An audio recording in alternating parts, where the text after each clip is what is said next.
자, 심화이론 과정 27강 진행하도록 하겠습니다. 여러분 교재는 222페이지예요. 222페이지 하단 보시면 편과 2번 외부 불경제다 소개됐죠. 사실 저희들이 지난 시간에 외벽과에서 말씀을 했죠. 외벽과는 크게 두 가지가 있다. 하나는 뭡니까? 정의 외벽과 외부 경제라는 거지요. 또 하나는 부의 외벽과 외부 불경제다라는 겁니다. 이때 정의 외벽과 외부 경제는 지난 시간에 저희들이 아주 구체로 설명을 드렸습니다. 그럼 이번 시간에는 이제 부의 외벽과 외부 불경제에 대해서 살펴보도록 하겠습니다. 자, 여기 보세요. 보시면 여기에 이제 자, 여튼 주거적이 있습니다. 주거적인데 이 주거적에 나도 어때 이렇게 집을 하나 가지고 있다는 겁니다. 근데 주거적 근처에 대규모의 시멘트 공장이 들어선다는 겁니다. 지금 시멘트 공장이 들어서서 시멘트를 생산하는 과정에서 환경 오염 물질 배출하고 있다는 겁니다. 그렇지만 이 환경 오염 물질 배출한 데서 아무런 규제가 없더라는 겁니다. 그럼 이로 인해서 이 지역의 대기도, 수질도, 토양도 오염이 된다 할 수 있겠죠. 그래서 이 지역의 쾌적성은 안 좋아진다 할 수 있겠죠. 그럼 쾌적성이 안 좋아지면 주거에서 유용성이 떨어지겠죠. 그래서 주거적 있는 내 집의 가치도 떨어진다. 이렇게 보시면 되겠어요. 이때 시멘트 공장은 외벽과를 유발시킨 주체가 되겠지요.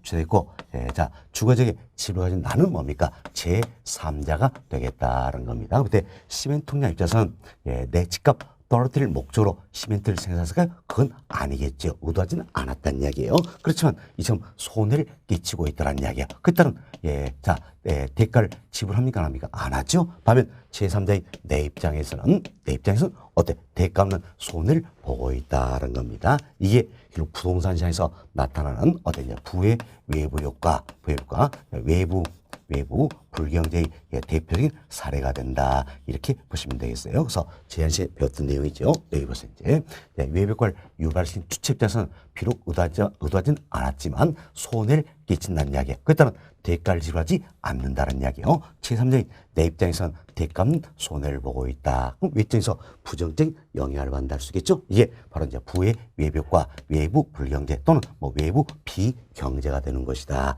이렇게 생각하시면 되겠어서 우리는 부동산이 나타나는 대표적인 부의 외벽과 사례를 말씀드렸어요. 우리 집에서는 이제 시멘트 공장은 매연을 배출하는 석탄 공장이다.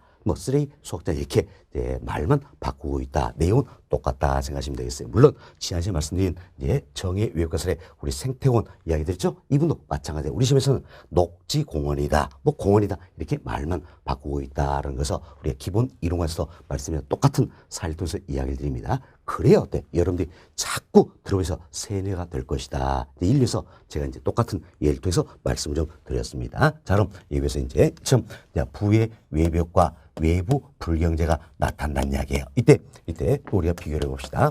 사회적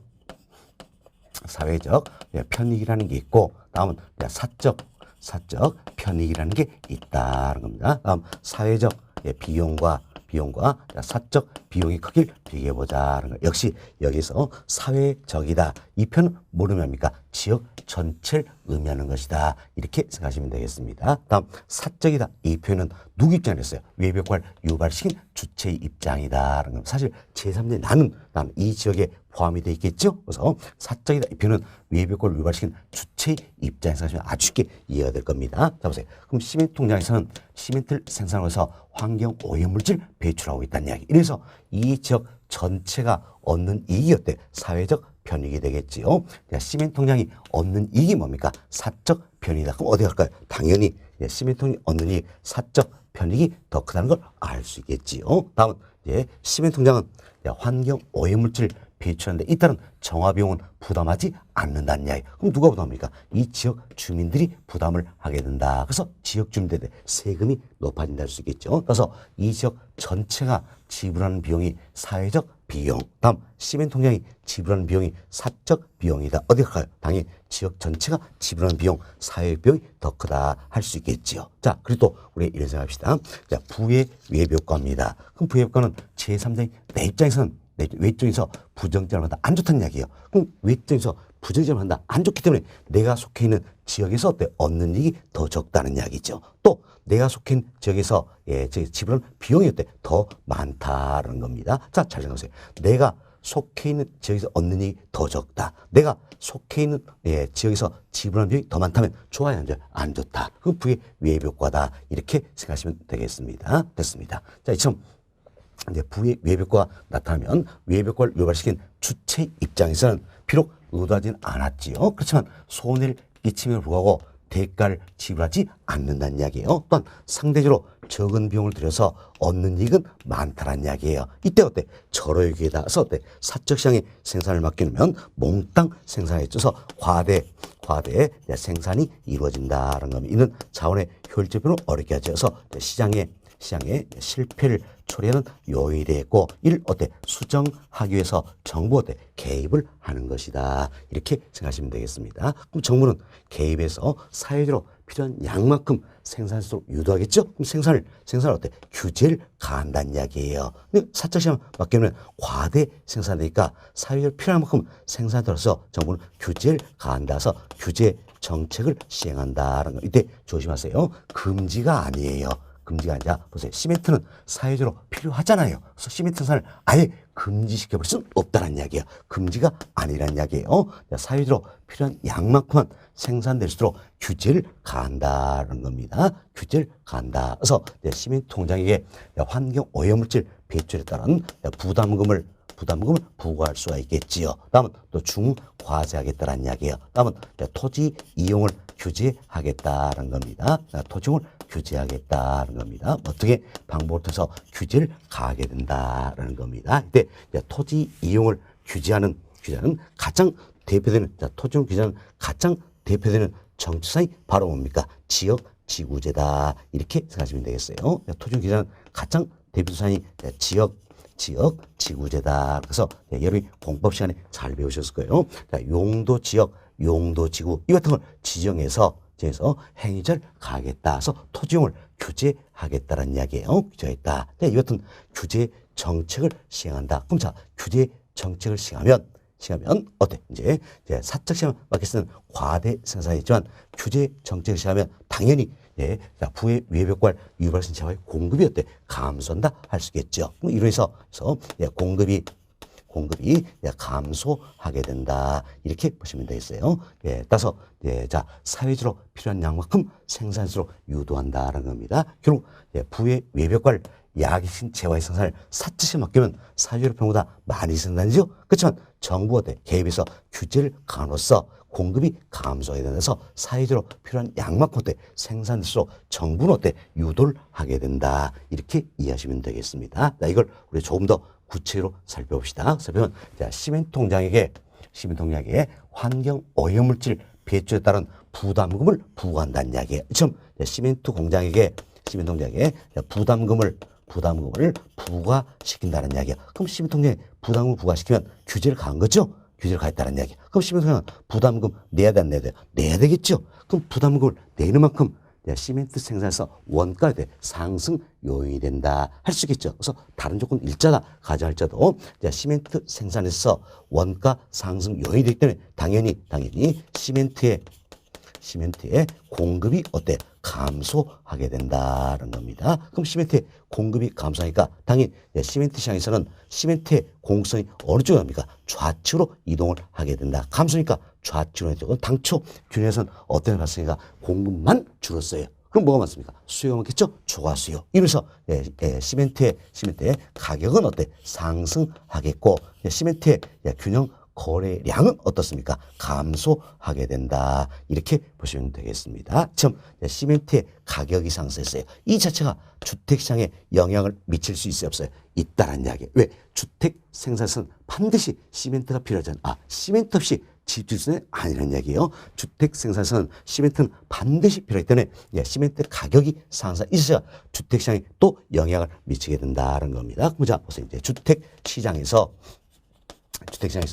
다른 조건이 일정하더라도 시멘트 가격이 상승을 따라서 주택 생산의 원가가 높아지겠죠? 따라서 주택의 주택의 공급은 증가합니까? 감소합니까? 그렇죠? 감소하게 된다. 왜? 시멘트 가격이 상승하면서 주택 생산의 원가가 상승했죠? 원가 상승하니까 당연히 공급은 감소한다. 보시면 돼요. 따라서 주택시장에서 주택의 공급이 감소하니까 주택의 공급성이 어느 쪽으로 합니까? 좌측으로 이동한다. 이래서 당초 균에서는 어떤 현상이가 자, 공급만 줄었어요. 뭐가 많습니까? 수요가 많죠? 초과 수요다. 그래서 주택의 가격은 어때? 상승하겠지요. 또 공급만 감소했으니까 주택의 거래량은 어때? 감소한 결과를 가져온다. 이렇게 보시면 되겠어요. 자, 그럼 우리가 이를 통해서 두 가지를 정리하시면 되겠습니다. 처음 부담금을 부과시켰다는 이야기는 어때? 정부가 개입을 했다. 규제를 가했다는 이야기죠. 그럼 정부가 개입해서 규제를 가한 결과 부의 외벽과를 야기신 재화의 공급이 어때? 감소한다는 이야기에서 앞서 우리가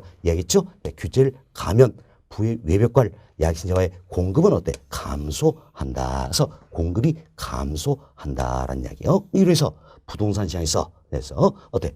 자, 부동산의 가치, 즉 주택시장에서 주택의 가치는 어때? 오히려 상승을 하게 된다라는 겁니다. 자, 그럼 여러분 이 생각하세요.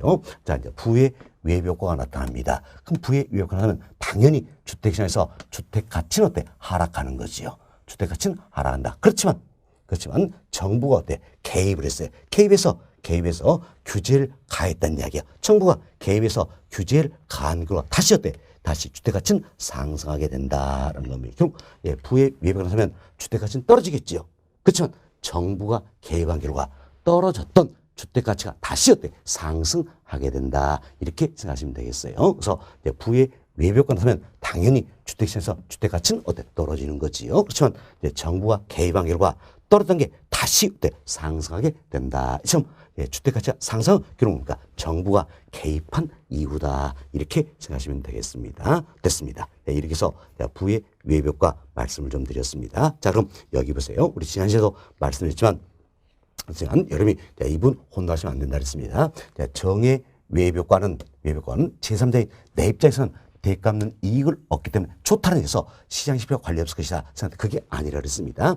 정의 외벽과도 시장 지표를 초래하는 요인이 되겠고, 다음 부의 외벽과 역시 어때? 시장의 실패를 초래하는 요인이 된다라는 겁니다. 그럼 결국 외벽과는 두 가지가 있다는 이야기야. 하나는 정의 외벽과 외부 경제라는 거지요. 또 하나는 부의 외벽과 외부 불경제라는 겁니다. 처음 정의 외벽과 부의가 둘인데 둘 모두가 어때? 모두가 시장의 실패를 초래하는 요인이 된다는 겁니다. 결국 외벽과의 두 가지인데 둘 모두가 시장 실패를 초래하는 요인이 되기 때문에 외벽과 자체는 뭡니까? 시장의 실패를 초래하는 요인이 된다. 이렇게 보시면 되겠어요. 1. 수정에서 정부가 어때? 개입을 하게 된다. 이렇게 생각하시고 다음 여기 보세요. 사회적 편익과 사적 편익을 비교해보자는 이야기예요. 사회적 비용과 사적 비용을 비교해보자는 겁니다. 이때 사회적 편익과 사적 편익이 같거나 사회적 비용과 사적 비용이 같다는 이야기예요. 이때는 외벽과 나타납니까? 안 나타납니까? 안 나타난다 그랬지요. 그렇지만 어느 쪽이 크다는 이야기예요. 자, 사회적 편익이 크네요. 사적 편익이 크죠? 다음은 사적 비용이 크네요. 다음 사회적 비용이 크죠? 이처럼 어느 쪽이 크다면 즉 괴리가 있다면 외벽과는 반드시 나타난다는 이야기예요. 자, 잘 보세요. 사회적 편익과 사적 비용이 같다. 사회적 편익과 사적 편익이 같다는 이야기예요. 사회적 비용과 사적 비용이 같다는 이야기. 이땐 외벽과는 나타나지 않는다는 이야기죠. 그렇지만 사회적 편익과 사적 편익 간의 괴리가 있다. 어느 쪽이 크다는 이야기예요. 사회적 비용과 사적 비용 간의 괴리가 있다. 어느 쪽이 크더라. 이때는 반드시 외벽과는 나타난다는 이야기예요. 외벽과가 나타나는 자체는 뭡니까? 시장의 실패를 초래하는 요인이 되겠죠. 일수정에서 정부는 개입을 하게 된다. 이렇게 이해하시면 되겠습니다. 이런 조금 어려운 내용인데 지난 시간에도 간략하게 말씀드렸지만 한 번 더 이야기 드렸습니다. 이 정도로 말씀드리고 다음 여러분 교재 봅시다. 교재 시간 222페이지 보세요. 하단에 편과를 1번 외부 불경제다. 의는 다 말씀을 드렸어요. 읽어보셔도 되겠고 다음 우측 페이지 상단에 박스로 있죠. 기억, 니은, 디귿, 1번 이분도 읽어보셔도 될 내용입니다. 자, 그리고 그 아래 몇 개만 지문 살펴보도록 하겠습니다. 자, 동그라미 2번 봅시다. 매연을 배출하는 쓰레기 수확제에 대한 규제가 전혀 없다는 이야기예요. 어때? 살짝 말 바꿨죠? 우리는 지금 환경 오염물질 배출하고 있는 시멘트 통장에 아무런 규제가 없다란 이야기예요. 이렇게 해서 설명을 드린 겁니다. 이걸 살짝 말 바꾼 거예요. 그럼 매일 매출은 쓰레기 소각자에 대한 규제가 전혀 없다냐. 그럼 인근적인 아파트에서 어때? 부의 외벽화가 발생한다 할 수 있겠죠. 뭐 때문입니까? 여보세요. 이제 매연을 배출하는 쓰레기 소각장에 규제가 전혀 없다는 의미에서 주택시장에 있는 주택의 가치는 어때? 떨어지겠죠. 그럼 제3자인 내 입장에서는 외장에서 부정장을 받죠? 왜? 가치가 떨어지면 그다음 대가가 없기 때문에 대가는 손실을 본다는 이야기예요. 그렇죠? 부정적 열받아서 부의 외벽화가 나타나는 것이다. 이렇게 생각하시면 되겠습니다. 다음 동네 3번 내용이에요. 자, 이사를 해봅시다. 지금 시멘트 공장이 환경 오염물질 배출하는데 아무런 규제가 없다는 이야기예요. 이래서 부의 외벽화가 나타나고 있다는 이야기예요. 이때 시멘트 공장과 주거적인 주택 소유자 간의 원만한 협의를 통해서 부의 외벽 문제를 해결해 볼 수 있어요, 없어요? 있지요. 그럼 사실 이 자체가 쉬운 일은 아니다. 이렇게 생각하시면 되겠습니다. 그래서 동네 3번 보세요. 부의 외벽화가 발생하게 되면 법적 비용, 진상조사의 어림도 인해 당사자 간 해결이 곤란한 경우가 많다. 이렇게 이해하시면 되겠습니다. 또 4번 생산 과정에서 외부 불경제를 발생의 제어의 공급을 사적 시장에 맡기고 그 지방은 사회적인 최적 생산량보다 과다하게 생산된 경향이 있다. 결국 과대 생산이 이룬다는 얘기죠. 이래서 이러해서 자 자원 배분의 비효율성을 초래한다. 그래서 효율적인 자원 배분을 어렵게 한다. 결국 시장의 실패를 초래한다는 이야기. 이를 수정하기 위해서 정부가 개입을 하는 것이다. 이렇게 보시면 되겠습니다. 다음 동네 5번 봅시다. 자, 부의 외벽화를 발생시킨 공장에서 부담금을 부과하면 이렇게 돼 있죠. 결국 부담금을 부과했다는 이야기는 뭡니까? 규제를 가했다는 이야기예요. 정부가 시장에 개입했겠죠? 시장에 개입해서 규제를 가했다는 이야기예요. 규제를 가하면 생산비가 증가하여 이 공장 생산하는 제품의 공급이 감소해야 된다. 그래서 어때? 자, 공급이 시멘트의 공급은 어때? 감소한다. 이렇게 우리가 배웠던 부분입니다. 다음 동네 7번 봅시다. 자, 용도 지역지구제. 이걸 줄여서 우리가 지역지구제 표현하는 겁니다. 그럼 지역지구제 같은 토지 이용 규제는 부의 외벽화를 억제한 수단으로 이용된다는 거죠. 자, 어때? 처음 자, 지역지구제 이 같은 토지 이용 규제는 어떻습니까? 부의 외벽화를 억제의 수단으로 이용될 수 있겠지요. 다음 8번 봅시다. 8번은 우리가 이런 생각을 합시다. 이처럼 부의 외벽화가 나타납니다. 그럼 부의 외벽화가 나타났을 때 사적 시장에만 생산을 맡기면 과대 생산이 이루어지죠. 좀 과대 생산이니까 자원 배분은 과대 생산이 이루어지니까 자원 배분은 효율적입니까? 비효율적입니까? 비효율적이다 할 수 있겠죠. 좀 자원 배분이 비효율적이니까 사회적으로 후생 손실을 초래하게 된다라는 겁니다. 이때 지역 지구제다. 토지용을 규제다. 이 같은 정책을 활용한다는 이야기예요. 그럼 지역지구제 같은 정책을 통해서 부의 외벽화를 제거 또는 감소시킨다는 이야기예요. 그럼 부의 외벽화를 제거 또는 감소시키면 자원 배분은 어떻습니까? 자원 배분은 이제 효율적이 된다 할 수 있겠죠. 그래서 자원 배분의 비효율성 이럴 때 이를 줄여볼 수 있다라는 겁니다. 왜? 부의 외벽화를 제거 또는 감소시킬 수 있기 때문이지요. 따라서 후생 손실 이 자체도 완화가 되는 것이다. 이렇게 생각하시면 되겠습니다. 됐습니다. 자, 동네 8번 보세요. 부의 외벽 발생의 경우 세금 부과나 규제를 통해서 자, 세금을 부과하겠다. 규제를 가하겠다는 이야기예요. 이를 통해서 그래서 자원 배분의 비효율성을 감소시켜 볼 수 있더라. 결국 자원 배분을 효율적으로 할수록 유도한다. 이렇게 생각하시면 되겠습니다. 자, 다음 동네 9번 봅시다. 부의 외벽화 된 규제는 부동산의 가치를 상승의 효과를 가져올 수 있다. 자, 지금 우리가 부의 외벽화에 대한 규제를 가했다. 부담금을 부과시켰다는 이야기예요. 이래서 어때? 주택시장에서 주택 가치가 다시 상승한 것이다. 그래서 우리 이렇게 해야겠죠. 부의 외벽화가 나타나면 근본적으로 주택시장의 주택 가치는 떨어지는 거지요. 그렇지만 정부가 개입을 했다는 규제를 가했다는 이야기야. 즉 정부가 개입한 이후에 다시 떨어졌던 주택 가치가 상승을 하게 된다. 그래서 부의 외벽화에서 주택 가치가 상승. 이건 뭡니까? 정부가 개입한 이유다. 이렇게 생각하시면 되겠습니다. 됐습니다. 그래서 동네 9번 다시 한번 보시면 부의 외벽화 규제는 있죠. 규제를 가했다는 이야기예요. 규제를 가한 결과 부동가치는 상승 효과를 가져올 수 있다. 이렇게 보시면 되겠어요. 자, 교재는 이 정도로 이해하시면 될 것 같습니다. 자, 그리고 다음 페이지 보세요. 다음 페이지. 하나만 더 말씀을 드립니다. 자, 저희들이 지난 시간에 이런 이야기 했죠. 정의 외벽을 유발시키면 시설물들은 어때? 내 지역 가까이 들어오는 걸 어때?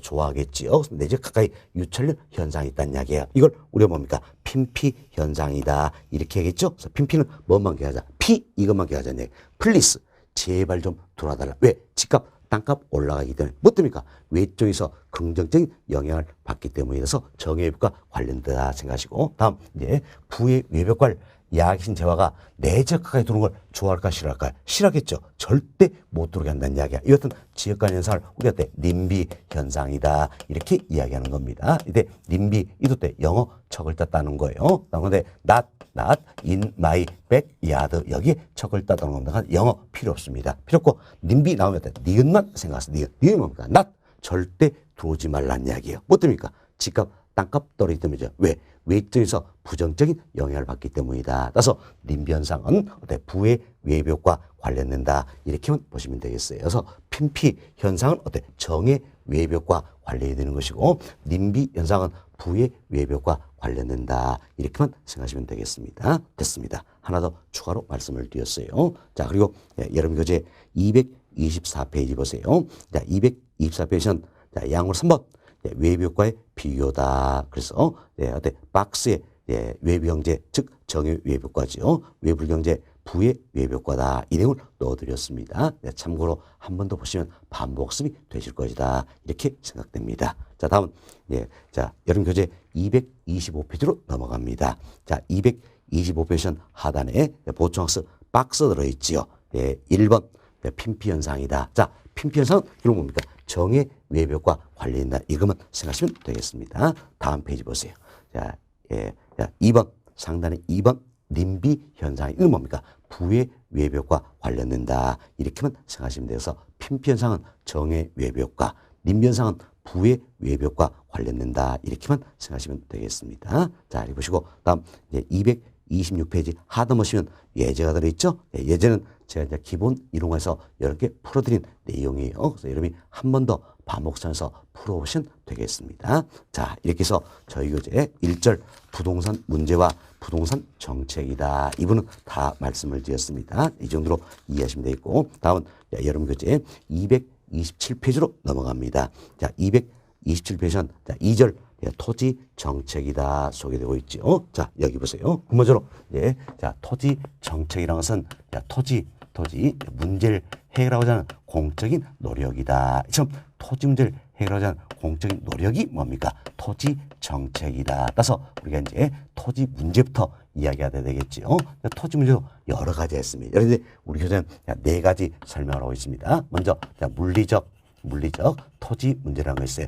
물리적 토지 문제는 토지의 절대량이 부족하다. 여기서 비롯되는 문제를 말하는 겁니다. 뭐 때문입니까? 토지는 부증성 특성에서 물리적으로 절대량을 늘릴 수가 없다는 이야기에서 토지의 절대량을 부족할 수 없겠다는 이야기. 여기서 염두되는 게 바로 물리적 토지 문제다. 여튼 물리적 토지 문제는 토지의 절대량이 부족하다. 여기서 비롯되는 문제다 생각하시고, 다음 두 번째 경제적 토지 문제라는 거 있어요. 자, 이건 우리가 이런 생각을 해봅시다. 이제 보세요.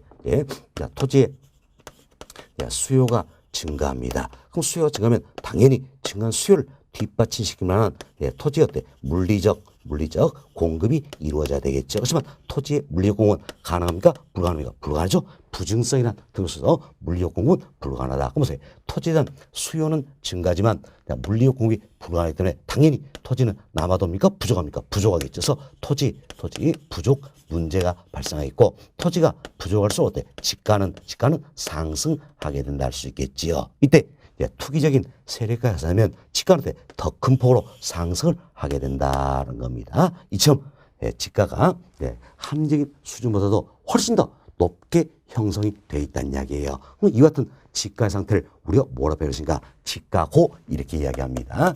집가고다라고 이야기해요. 자, 집가 땅값이죠. 고자는 어때? 높을 고자 쓰는 거예요. 그래서 땅값이 높다 그 이야기예요. 높다서 땅값이 지속적으로 상승하여 합리적인 집가 수준이 훨씬 더 높게 형성되어 있는 집가의 상태, 이걸 뭐라 합니까? 집가고 이렇게 표현한다. 땅값이 높다는 이야기예요. 그럼 집가고 인해서 여러 가지 어때? 폐단들이 나타날 수 있겠지요. 여러 가지 폐단들이 나타날 수가 있다. 이게 이제 경제적 토지물 이시되는 대표인 예가 된다는 겁니다. 다음 세 번째, 자, 토지 이용의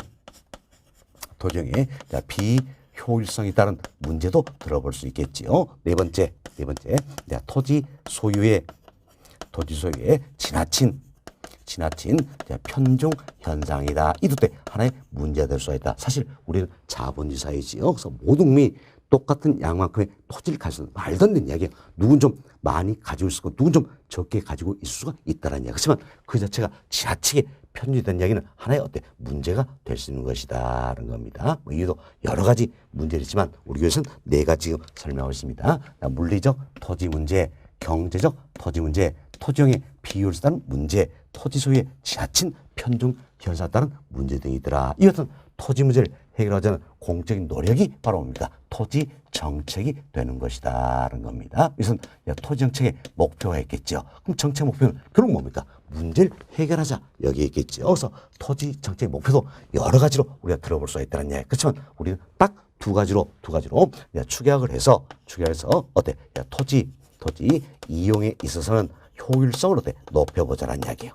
토지 이용에 있어서는 효율성을 높여보자는 겁니다. 다음, 토지 소유에 있어서는 형평성을 높여보자는 겁니다. 이서 두 가지 어때? 축약을 해볼 수가 있다. 여튼 정책 이런 것은 효율성과 형평성을 추구하고자 하는 것이 될 수 있겠죠. 그래서 토지시장에서 토지 이용에 있어서는 효율성을 높여보고 토지 소유에 있어서는 형평성을 높여본다는 겁니다. 지금 정책 목표를 했지만 크게 두 가지로 축약을 해볼 수가 있더라. 그럼 여튼 정책 목표를 달성하기 위해서 여러 가지 정책 수단들이 활용이 되고 있다. 이렇게 생각하시면 되겠습니다. 자, 여기까지 말씀드리고 여러분 교재 살펴드립니다. 자, 227페이지 보세요. 자, 1번 챕터 토지 문제 나와 있죠? 뭐 제목 정도만 이해하셔야 되겠습니다. 양으로 1번 물리적 토지 문제, 양으로 2번 경제적 토지 문제, 다음 페이지 양으로 3번 토지용의 비효율성 문제, 다음 양으로 4번 토지 소유의 지나친 편중된 문제 등이 있다는 겁니다. 이것은 토지 문제 해결 공적인 노력이 바로 뭡니까? 토지 정책이다 생각하시고, 자, 230페이지 보세요. 230페이지는 2번 챕터 토지 정책의 의의다 소개되어 있죠? 이 부분부터가 또 사실 또 중요한 내용이지요. 그래서 2번 챕터 토지 정책의 의의 옆에다가는 별표 9개 해놓으시기 바라겠습니다. 별표 9개 해놓으시고 설명 잘 들으셔야 했어요. 먼저 양으로 1번 토지정책 목표가 설명을 드렸죠. 우리가 여러 가지로 들어볼 수 있지만 두 가지로 축약을 했습니다. 두 번째로 토지 이용의 효율성과 토지 소유의 형평성들을 어때? 추구하고자 한다는 겁니다. 그것은 토지의 목표를 달성해서 여러 가지 정책선이 활용되고 있더라는 겁니다. 이를 우리 교재에서는 먼저 양거래 이번에 토지정책의 내용이다 이렇게 해서 표현하고 있는 겁니다. 여러 가지 정책 수단들을 설명한 내용이에요. 그래서 먼저 우리 교재에서는 크게 5가지로 구분해서 설명하고 있는데, 편과를 1번 토지의 이용을 규제한 제도, 편과를 2번 토지 거래를 규제한 제도, 편과 3번 개발이익을 환수한 제도, 편과 4번 토지 개발 제도, 편과 5번 기타 제도다. 그래서 이제 5가지로 구분해서 설명하고 있다는 겁니다. 하나씩 살펴보도록 하겠습니다. 자, 먼저 토지의 이용을 규제하는 제도다라는 겁니다. 그럼 자, 여기 보세요. 토지의 이용을 규제하겠다. 그럼 말 그대로 보세요. 말하자면 토지의 이용을 어때? 규제한다는 이야기. 어떻게? 법률적으로 또한 행정적인 수단으로서 규제하겠다. 그럼 무엇 때문에 토지용을 규제할 것인가? 자, 여기 보세요. 그래서 이제 이처럼 주거적 근처에 시민 통장은 어울립니까? 어울리지 않습니까? 어울리지 않는다는 이야기예요. 그래서 부의 외부 효과를 야기시킬 수 있겠죠. 이처럼 어울리지 않는 토지용을 못하도록 행위자를 가하겠다는 이야기예요. 그래서 어울리지 않는 토지용을 못하도록 행위자를 가함으로써 부의 외부 효과를 제거 또는 감소시키고자 합니다. 경우에 따라서는 예방하고자 합니다. 할 수 있겠죠. 참 어울리지 않는 토지용을 못하도록 행위자를 가하고 어울리는 토지용을 할 수 있도록 유도를 하겠다는 이야기예요. 그래서 토지 이용의 효율성을 효율성을 높여보기 위함이다라는 겁니다. 이래서 토지용을 규제하겠다 해서 토지 이용을 규제하는 그 목적은 어디 있습니까? 바로 부의 정의 아니에요. 부의 외벽과를 제거 또는 감소시키고자 하는 경우 따라서는 예방하기 위함이다. 또한 토지 이용의 효율성을 높이기 위함이다라는 겁니다. 자, 이것은 토지용 규제는 가장 대표적인 정책이 바로 뭡니까? 우리 지역 지구제다 이렇게 배웠죠? 지역 지구제다. 그래서 토지용 규제는 가장 대표적인 정책 수단은 바로 이제 지역 지구제다 생각하시고, 자, 이는 자, 국토의 계획 및 이런 법률 여기에 법적 근거를 두고 있지요. 그래서 우리 약칭으로 자, 국토계획법이다 이렇게 표현할 수 있겠지요. 국토계획법 여튼 국토계획 및 법률 여기에 법적 근거를 두고 있다는 겁니다. 그럼 이때 지역지구제도 이제 토지 이용을 규제하는 어떤 하나의 정책 수단이 되겠지요. 따라서 지역적인 목적도 어디는 겁니까? 바로 부의 외벽과를 제거하거나 감소시키고자 합니다. 결국 뜻은 예방하고자 합니다. 할 수 있겠죠. 또한 이제 토지용의 효율성을 높이기 위함이다라는 겁니다. 자, 이외에도 건축 규제라든지 각종 인허가 일 통해서 토지용을 규제하겠다 이렇게 보시면 되죠. 여튼 토지용 규제는 가장 대표되는 정책은 뭐였습니까? 지역 지구제가 있다 이렇게 생각하시면 되겠어요. 자, 이 내용 토대로 해서 편곡을 1번 한번 살펴봅시다. 첫 번째 보세요. 자, 토지 이용 규제 제도는 국토의 계획 및 이런 법률 등을 근거로 한다. 가장 대표적인 법규가 뭡니까? 국토의 계획 및 이런 법률, 약칭으로 국토계획법에 쓰죠. 뭐 등등을 근거로 하여 전국의 토지를 기능과 적성에 적합한 용도를 부여함으로써 국토의 이용시설을 확립하고 토지의 효율적 이용을 도모하며 어울리지 않는 토지로 발생하는 부의 외벽과를 제거하거나 감소시되 그 목적이 있다. 결국 우리 설명드린 것처럼 토지용 규제는 그 먼저 목적은 어디 있습니까? 어울리지 않는 토지용을 못하도록 행위자를 가하겠다. 그래서 부의 외벽과를 제거 또는 감소시키고자 합니다. 또한 어울리는 토지용을 할 수 있도록 유도함으로써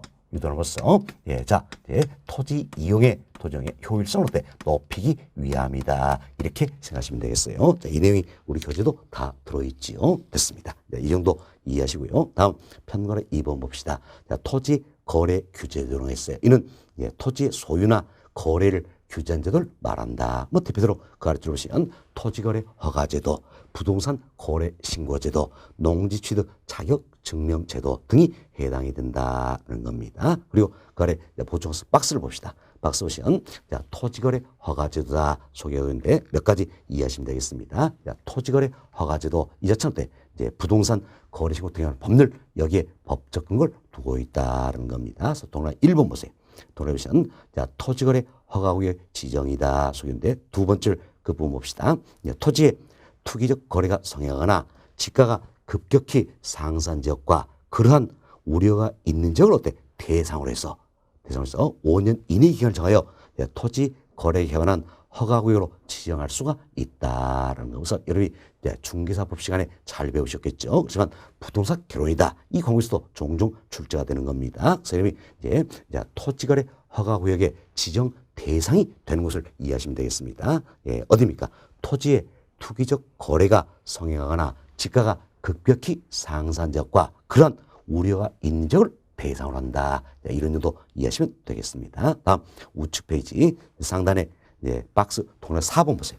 4번 보시면 자, 시장 구수도는 구청장은 토지거래 개관한 허가 신청이 있는 경우 공익 3년 토지 또는 토지거래 계약허가를 받아 취득 토지를 그 이용 목적대로 이용하고 있지 아니한 토지에 대하여 국가, 지자체, 한국토지도공사 등이 그 매수를 원한 경우에는 일조에서 해당 토지를 매수할 자, 즉 선매자를 지정하는 거지요. 그래서 그 토지를 협의 매수하게 할 수 있다는 겁니다. 그래서 포인트는 뭡니까? 협의 매수예요. 우리 시험은 이걸 강제 수용하게 할 수 있다. 이렇게 말 바꾸는 겁니다. 자, 강제 수용하는 겁니까? 아니죠. 선매자를 지정하여 그 토지에 협의 매수하게 할 수 있다. 그래서 강제 수용 아닙니다. 협의 매수하게 할 수 있어서 협의 매수 여기에 동그라미 크게 쳐주시고 이 부분만 잘 기억하시면 되겠습니다. 다음 그 아래 보충학습 박스를 봅시다. 박스 보시면 부동산 거래 신고제도다 소개됐죠. 역시 부동산 거래신고 등에 대한 법률 여기에 법적 근거를 두고 있다는 겁니다. 동그라미 1번 보세요. 몇이요? 자, 거래 당사자는 부동산의 매매계약 등을 체결한 경우 그 실제 거래 가격 등을 거래계약의 체결로부터 60일 이내에 그 아래줄 중간쯤 시장 구순 구청에 공도로 신고한다. 이게 원칙이지요. 물론 이분도 여러분이 중개사법 시간에 잘 배우셨을 거예요. 그렇지만 부동산 결혼 이 과목이 때 종종 출제되는 겁니다. 또 1차만 공부하신 분들이 계시기 때문에 제가 한 번 더 말씀을 드리는 거예요. 여기서 두 가지를 조심해야 되겠습니다. 자, 언제부터입니까? 계약 체결일부터예요. 계약 체결일부터 잔금 지급일 이게 아니라 우리 시험 이렇게 말 바꿨죠? 잔금 지급일부터. 잘못된 표현이죠? 잔금 지급일이 아니라 언제부터입니까? 계약 체결일부터다라는 겁니다. 이걸 조심하시고 다음은 며칠입니까? 60일 이내다. 이 두 가지만 조심하시면 되겠어요. 그래서 계약 체결일부터 60일 이내다. 이렇게 보시면 되겠습니다. 자, 이렇게 이해하시고 다음 하다 내려옵시다. 세 번째 평월 3번이죠. 개발릭 환수 제도다라는 게 있습니다. 이 부분 설명을 좀 드리도록 하겠습니다. 자, 여기 보세요. 자, 이제 이 땅을 한국토지주택공사가 토지주택공사가 이 땅을 택지로 개발하고자 한다는 겁니다. 개발한다. 이처럼 한국토지주택공사다. 공사는 공기업이라 그랬죠. 공적 주체예요. 공적 주체에서 개발이 이루어진다는 이야기야. 이걸 가서 우리가 뭐라고 합니까? 바로 공영 개발이다. 이렇게 이야기해서 우리 개발편에서 다 배웠죠.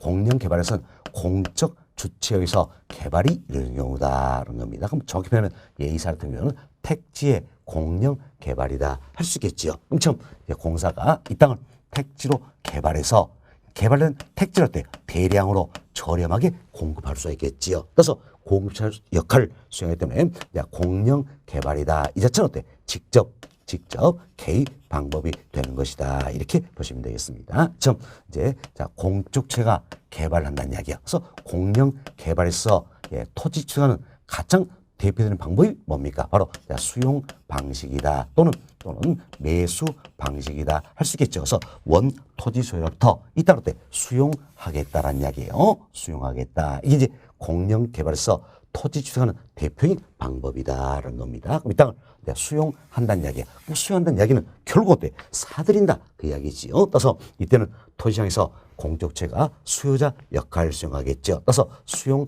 방식이다. 이도 어디입니까? 수요자 역할을 수행하니까 직접 개입에 해당이 된다. 이렇게 생각하시면 되겠습니다. 다음 또 우리 이런 걸 합시다. 사실은 어떤지 공사가 택지로 개발할 땅은 이 땅이에요.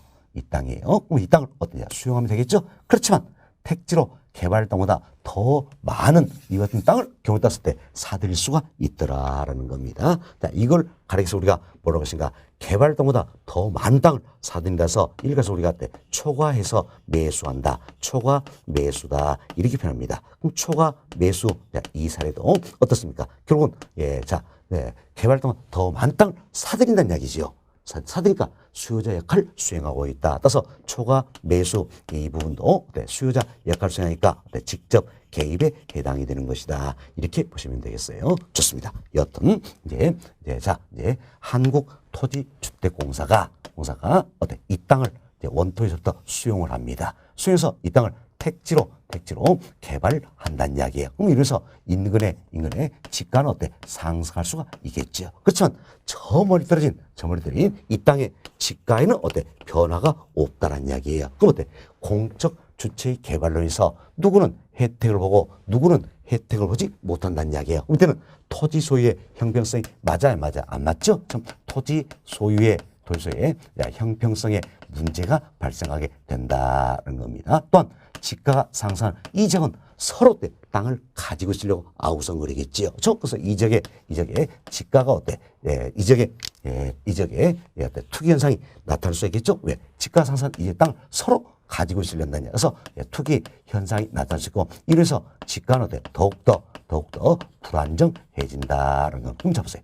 공적체가 지금 개발하면서 이것은 문제점들을 안고 있다는 이야기야. 그럼 이 문제점을 해결하기 위해서 노력을 하겠지요. 그래서 이런 사람입니다. 좀 공적체의 개발로 인해서 정상 이상의 지가 상승이 있다면, 자, 정상적으로 지가 상승은 뭐라 말 못하겠죠?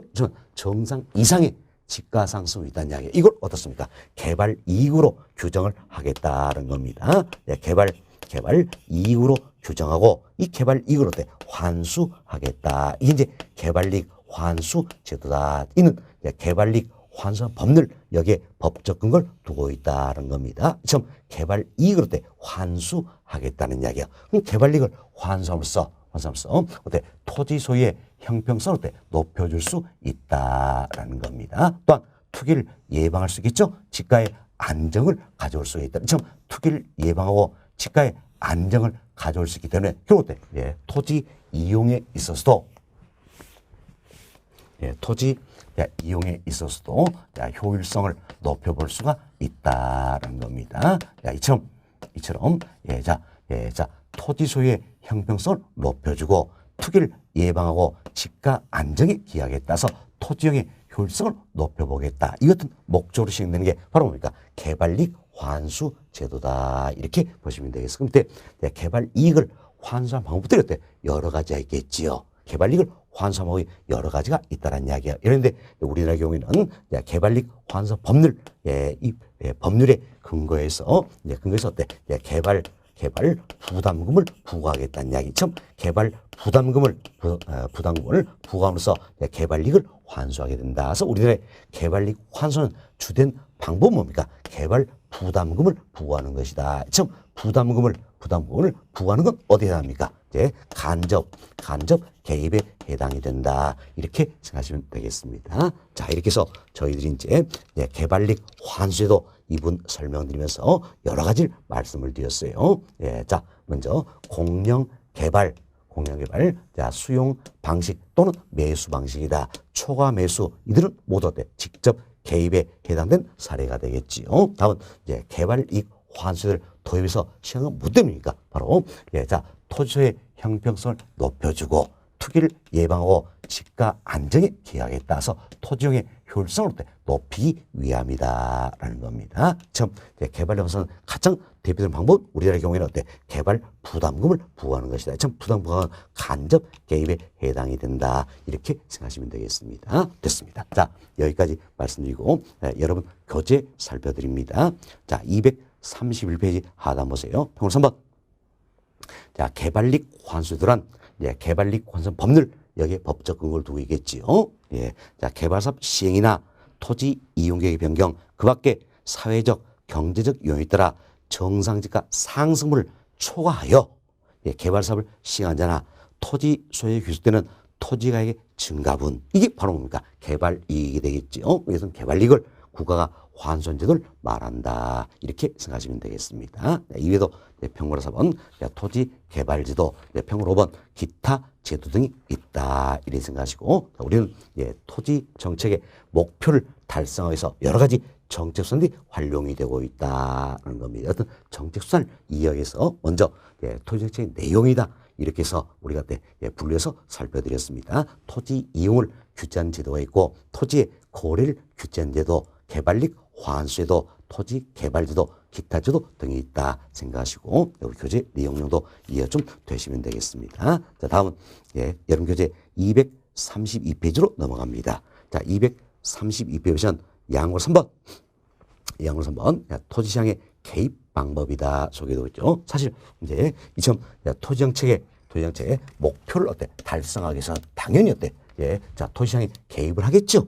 그런데 토지시장에 개입하는 방법도 여러 가지가 있다는 이야기예요. 사실 저희들이 지난 시간에 공적체가 부동산 시장에 개입한다. 자, 정부가 부동산 시장에 개입한다. 크게 두 가지 살펴드렸죠. 직접 개입, 간접 개입 두 가지로 살펴드렸습니다. 그렇지만 우리가 토지 시장이니까 좀 더 구체적으로 세 가지로 말씀을 드립니다. 먼저 토지 이용을 규제하는 방법이 있지요. 다음은 직접 개입 방법이 있죠. 다음은 간접 개입 방법이 있다는 겁니다. 이미 우리가 토지 이용을 규제하는 방법이다 설명 다 드렸죠. 자, 그리고 직접 개입이라는 것은 공적체가 토지 시장에서 그럴 수요자나 공급자 역할을 수행한다는 이야기예요. 참 토지 시장에서 공적체가 수요자나 공급자 역할을 수행한다면 직접 시장에 개입하는 것이다 할 수 있겠죠. 그래서 수요자나 공급자 역할을 수행하면서 정책 목적을 달성하고자 하는 이게 직접 개입이다 이렇게 생각하시면 돼요. 그래서 우리가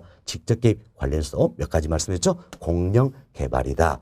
수용 방식 또는 매수 방식이다. 초과 매수 모두 때 직접 개입에 해당이 된다는 겁니다. 다음 간접 개입입니다. 간접 개입은 역시 조세라든지 금융 자 그리고 어떤 보조금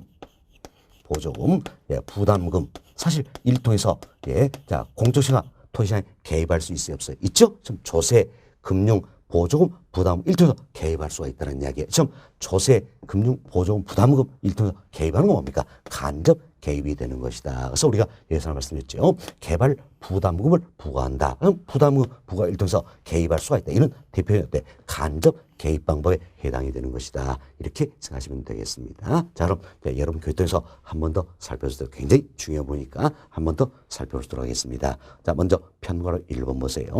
편과로 보시면 토지 이용을 규제한다. 그 이야기죠? 규제한다. 그래서 1번 토지 이용을 사회적으로 바람직한 방향을 유도하게 하여 토지 이용 행위를 제한하는 방법이다. 그래서 법률적, 행정적 규제에 관한 성격을 정한다. 어떻게 규제하나요? 법률적으로 규제하겠다. 행정처럼 규제하겠다. 그 이야기예요. 또 2번 토지용에 따른 부의 외벽과를 제거하거나 감소시키고 토지용의 효율성을 제고는 뭡니까? 높인다 이야기예요. 그래서 자 부의 외벽과를 제거 또는 감소시키고 토지용의 효율성을 높인 데 목적이 있다는 겁니다. 대표적인 게 지역 지구제 됐죠? 우리 교재 용도 지역 지구제도다. 이걸 줄여 우리가 지역 지구제 표현하는 겁니다. 이도 건축 규제, 각종 인허가제도 등이 해당이 된다는 겁니다. 다음 편과로 2번 봅시다. 직접 개입입니다. 또 1번 공적체가 토지시장에 개입하여 토지에 대한 수요자 또는 공급자 역할을 직접 수행한다는 이야기예요. 따라서 정책 목적을 달성하고자 하는 것이다 할 수 있겠죠? 문제 보세요. 토지시장에서 수요자 공급자 역할을 수행한다면 직접 개입하는 것이다 생각하시면 되겠죠? 동그라미 2번 대표적인 게 공영 개발 사업이다 설명드렸죠? 다음은 토지 수용 제도 또는 토지 매수 제도다 할 수 있겠죠? 초과 매수 모두 것들 직접 개입에 해당이 되는 것이다 이렇게 생각하시고 하나 더 말씀을 드립니다. 토지 은행 제도라는 게 있어요. 여기 봅시다.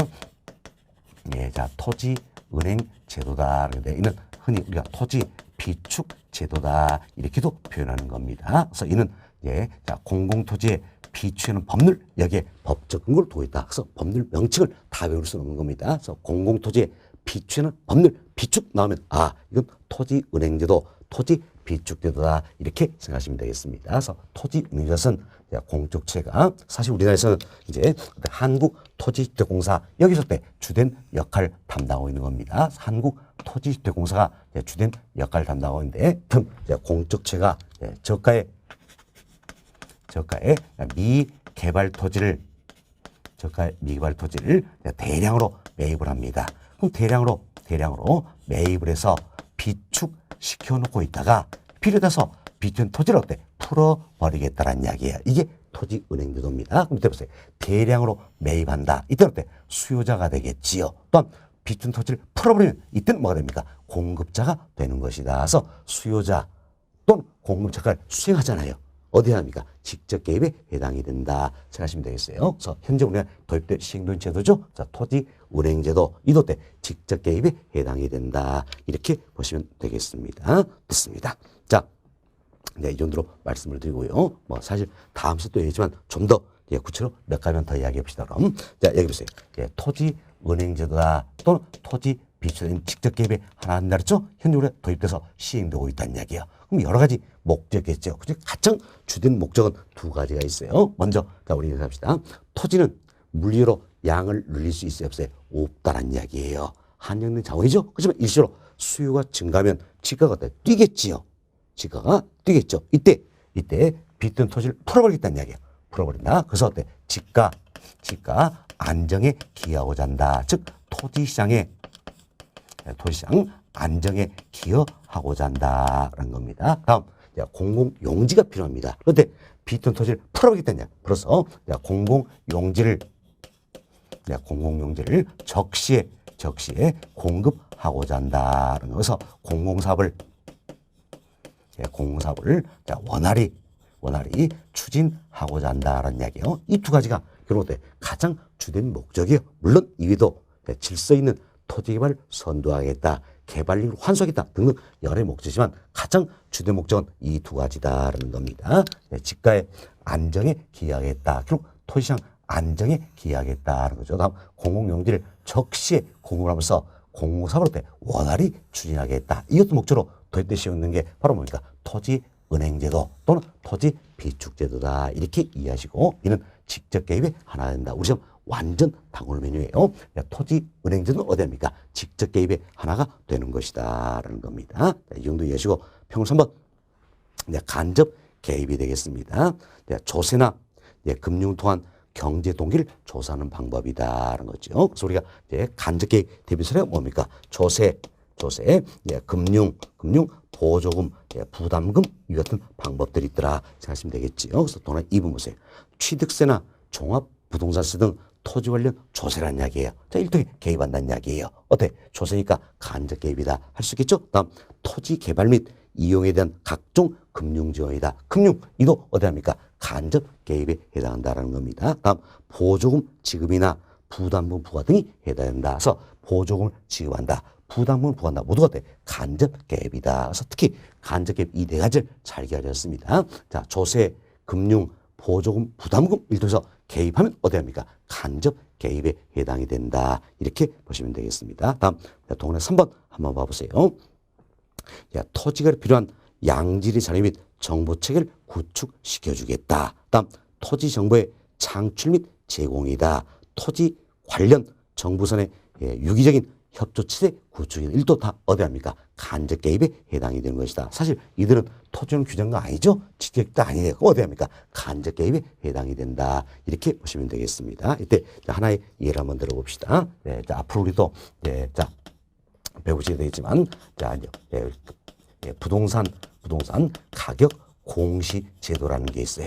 부동산 가격 공시다. 사실 우리가 우리가 3편 감정평가원이다. 그래서 5장에 부동산 가격 공시 나오죠. 여기서 배웠던 내용이에요. 그래서 부동산 가격 공시다. 이게 뭡니까? 부동산의 가격을 공시 알려주는 제도다. 참 부동산 가격 공시도 여기서 크게 세 가지가 있어요. 땅값 알려주겠다. 이게 뭡니까? 집가 공시 제도다라는 겁니다. 그리고 집값 알려주는 게 주택가격 공시도. 그래서 또한 비주거용 부동산 가격을 알려주겠다. 비주거용 부동산 가격 공시도 세 가지가 있죠. 하지만 중요한 건 집가 공시도 그리고 집값 알려주는 주택가격 공시도 이 두 가지를 했어요. 근데 집가 공시는 땅값 알려주는 거지요. 집가 공시도 여기도 두 가지가 있다는 이야기예요. 하나는 뭡니까? 표준지 공시 지가다라는 겁니다. 또 하나는 개별 공시 지가다라는 거. 흔히 우리가 이제 약칭으로 표준지가, 개별지가 이렇게 표현되는 거지요. 근데 그래서 이제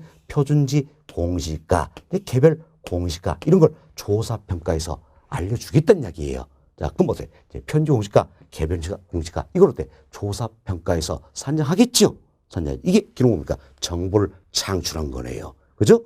다음 또 이걸 알려준 게 정보를 제공하는 것이다. 그래서 우리 교재 동영 3번에 첫 번째 거 보세요. 토지 정보의 창출 및 제공이다. 대표적인 게 집가 공시도, 넓게 보면 부동산 가격 공시도가 있다는 이야기예요. 이들은 결국은 어디에 합니까? 간접 개입에 해당하는 것이다. 이렇게 보시면 됐어요. 사실 좀 땅값 알려준다. 이 자체가 토지를 규제하는 방법 아니죠? 또 직접 개입한 것도 아니잖아요. 어디에 합니까? 간접 개입이다. 그래서 집가 공시도 조금 넓게 보면 부동산 가격 공시도죠. 토지 정보의 창출 및 제공이다. 사실 토지 정보의 창출 및 제공이다. 가장 대표적으로 제가 지금 이 예를 들어드린 거예요. 그래서 집가 공시도 넓게 보면 부동산 가격 공시다. 이는 토지 정보의 창출 및 제공이다. 할 수 있겠지요. 어디에 합니까? 간접 개입에 해당이 된다. 이렇게 이해를 좀 해놓으시면 되겠습니다. 자, 이렇게 해서 저희들이 이제 토지시장에 개입하는 방법으로서 좀 더 구체적으로 토지 이용을 규제하는 방법, 직접 개입, 간접 개입 세 가지로 구분해서 설명을 드렸습니다. 특히 몇 가지는 잘 기억하셔야 됩니다. 토지 이용을 규제하는 방법, 직접 개입, 간접 개입 세 가지로 우리가 구분했을 때 지역지구제는 어디 합니까? 토지 이용을 규제하는 대표적인 정책 수단이 되겠지요. 다음 공영개발, 다음 수용 또는 매수 방식, 초과 매수, 토지 은행제도 또는 토지 비축세 이들은 어디합니까? 직접 개입이 되겠지요. 다음 조세, 금융, 보조금, 부담금 이를 통해서 개입은 어디합니까? 간접 개입에 해당이 된다. 이런 건 반드시 정리 좀 되셔야 될 부분이 되겠습니다. 됐습니다. 자, 이렇게 해서 시장에 개입하는 방법 여기까지는 말씀을 드렸어요. 그리고 다음 시간에는 자, 이 내용들 좀 더 구체적으로 한 번 더 살펴보도록 하겠습니다.